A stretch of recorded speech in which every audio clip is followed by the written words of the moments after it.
Hi all, welcome up here to West Wilts. I just want to run through an element of the game where I think a lot of people get a little bit confused by, and hopefully I'm going to dispel a couple of myths about this particular element in your swing. And the area that we're going to have a look at is head movement. Now, one of the things that I hear a lot of, especially when people are giving advice to other golfers, is when they hit the ball particularly along the floor, the comment that normally comes back is, oh, you lifted your head. Or another element is an inconsistent group of shots. Another bit of information or a bit of advice that tends to come out is, oh, you're moving your head too much. Now, critically, when we lift our heads, it's because our spine has straightened. So, when we're hitting the golf shot, we swing back, and then as we come through into impact, our spine lifts up, and we straighten up. So, that means that our head is coming up. But, the myth that I want to dispel is that a lot of golfers are under the impression that that element of the shot, i.e. the top shot and the lifting of the head, comes in because we're trying to look for the ball too quickly. That's not the case. The head doesn't lift on 99% of the time that way to see where the ball is going. It's happening because our spine is straightening, because our posture is poor.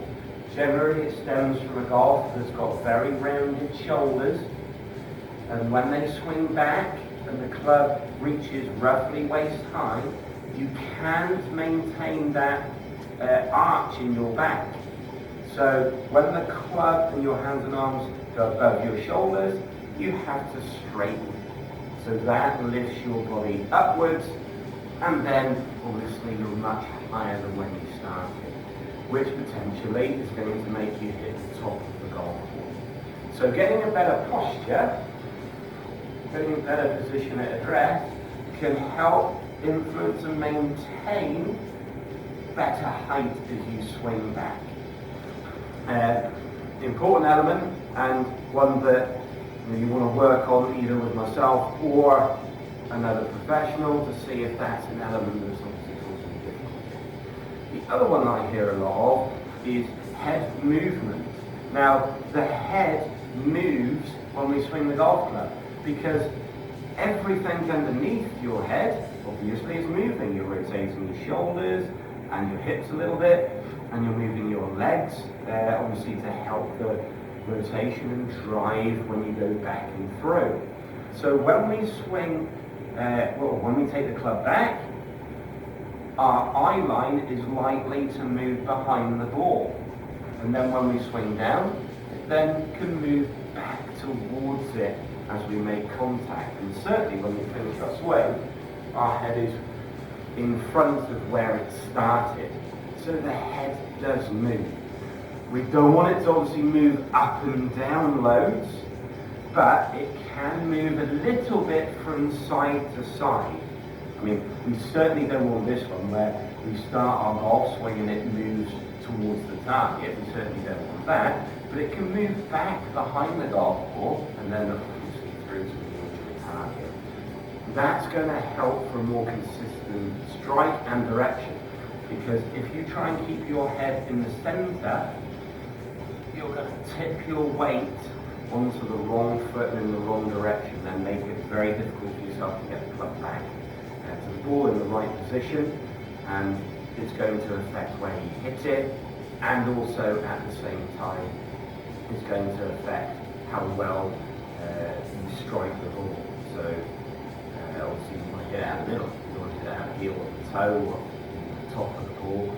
The worst one a lot is probably the heavy one when we hit the ground ball. So hope that spells a little bit of a myth in golf, and a couple of myths.